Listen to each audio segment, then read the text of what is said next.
many people have attempted to interact with the darkrooms. This dimension has been infamous for its nearly infinite size, impossible architecture, and volatile environment. John Howard was the first to attempt a one-way trip into the darkrooms. He photographed the first man-made interdimensional gate and sacrificed his life in the name of science.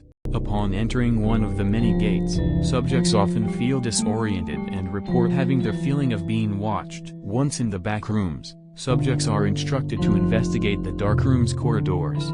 Their flashlights and camera flashes are often the only viable source of light. Paranoia is very common in this stage of the descent.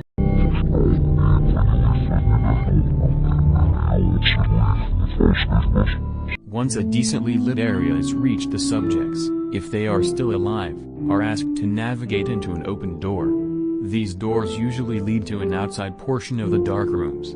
Radio signal is usually lost during this part of the expedition. Although camera feeds remain intact, navigating to a forest, subjects can be heard talking amongst themselves.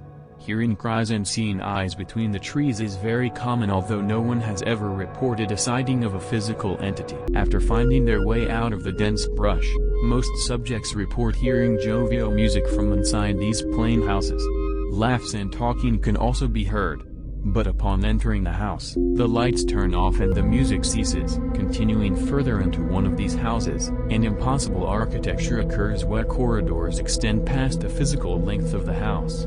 Laughing and talking can still be heard throughout this corridor. Entering the dark room, however, turns the singing and talking into a metallic groan. The twisted screams of a young child can be heard as an entity, roughly 8 feet tall, is alerted of the presence of the subjects. This photo is the first and last detailed photo of this entity, as every subject group sent to document this entity is usually killed before obtaining any usable data. For those that survive this encounter, they are instructed to go deeper into the hallways of the darkrooms. Typically a black slimy vine can be seen growing out of the walls.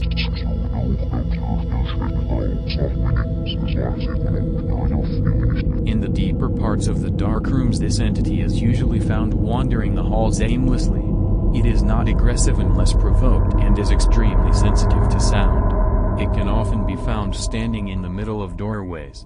It is extremely durable and tends to bite chunks out of its victims before eating their head.